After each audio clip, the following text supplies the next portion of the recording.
UAV ready. What's up guys, my name is Ace, and today we're going to be looking at the ranges of all of the SMGs in Infinite Warfare, as well as how those ranges are impacted when you throw on a suppressor. Let's get into it.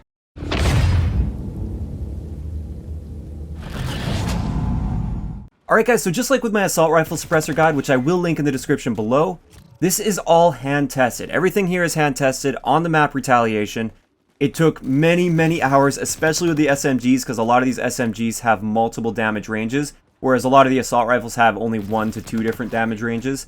So it did take quite a long time here, but I tested with and without a suppressor for all of them, and the long barrel guide as well is going to be coming fairly soon for the SMGs. Now there was a little bit of confusion as to how to read these charts. With all of my testing, my target was standing on the yellow dot, and I moved the shooter accordingly. It makes it much more accurate if I move the shooter rather than moving the target, because then the shooter survives once there's a kill, and I can mark the exact position that I survived at, rather than just guessing based on where a body dropped.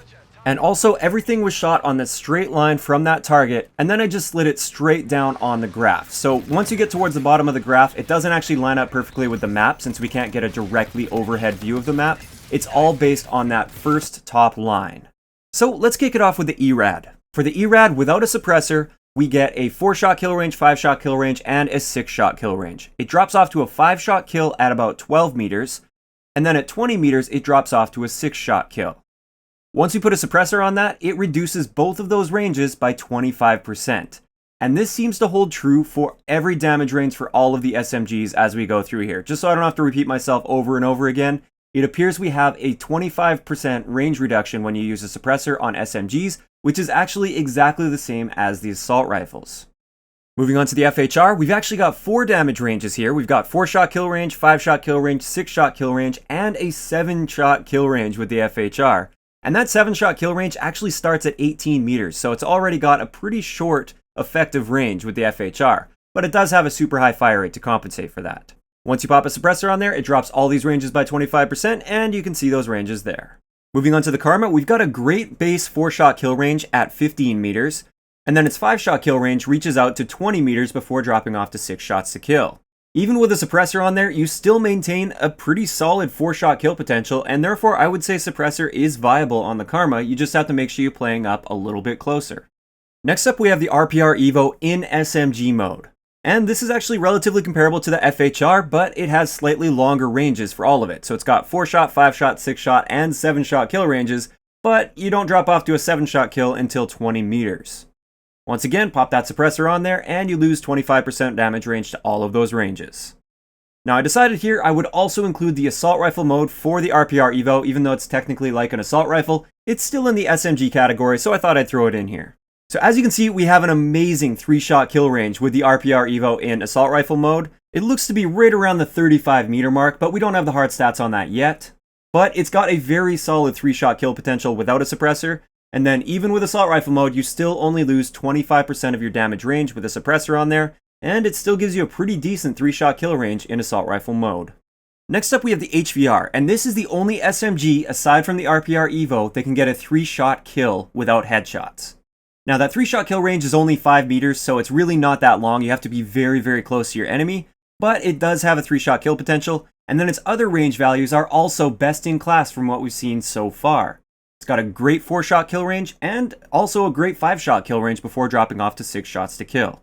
Pop a suppressor on that, you reduce all those ranges by 25%, and I would say it's still a very viable attachment. You only really lose about a meter to your 3-shot kill potential, and really at that point you're either point blank or you're not point blank, so I don't think it's going to make too much of a difference. And then you still get pretty solid SMG range values for your 4 and 5-shot kill ranges. Now finally, I saved the best for last here. I decided to go into the classic category and pull the MAC-TAV out of there since it is an SMG. And as you can see here, we have an absolutely ridiculous 4-shot kill range with the MAC-TAV. It doesn't have a 3-shot kill potential, but it has an extremely consistent 4-shot kill range. Anything beyond that 4-shot kill range for the MAC-TAV is going to be not a viable gunfight for you anyways, because you don't have any aim assist at that point, and also it's just got a little bit of recoil, a little bit too much recoil to be able to handle at those ranges. So the MAC-TAV is basically always going to be a 4-shot kill for you in core game modes. Pop a suppressor on there, you only lose 25%, which is a bigger portion because 25% of a higher number, you're taking off a bigger chunk, but it's still an amazing 4-shot kill range, and you can very, very easily keep your gunfights within that 4-shot kill range with a suppressor on the MACTAV. So in my opinion, the MACTAV is, without a doubt, by far, the best SMG that you can run a suppressor on, and I highly recommend putting a suppressor on there. There's very little downside to using a suppressor on the MACTAV because you simply aren't going to be challenging gunfights with an SMG even beyond the 4-shot kill range with a suppressor. Or it's at least going to be very, very rare that you want to challenge gunfights beyond that range. So personally, my favorite SMGs to put a suppressor on is obviously going to be the MACTAV. From now on, I don't think I'm going to be using the MACTAV without a suppressor. It's just such a good choice. There's almost no downside to it. I also like popping it on the HVR and the FHR. There's something about the FHR, I realize it doesn't have the greatest range values, but its rate of fire is so ridiculously high that the difference between a 5-shot kill and a 6-shot kill as far as time to kill goes is almost non-existent. Firing that one extra bullet usually doesn't make that much of a difference to me with the FHR, and I'm already limited so much by my range because of the recoil values of the FHR that I'm going to be keeping my gunfights up really close, and therefore I think it's just a great choice on the FHR. So that's going to wrap it up for today's video on the SMG with suppressors. Like I said, I will be covering long barrel very soon. I've already got all my values marked down. I just have to put it all into a video, so it'll likely take a few days. I don't want to release them back to back, so it'll take a few days for the long barrel guide, but that will be coming very soon. I'd like to know in the comment section below, which is your favorite SMG to run a suppressor on in Infinite Warfare? If you enjoyed the video, a like rating is always appreciated, and don't forget to subscribe for more if you haven't already. I'll talk to you guys next time.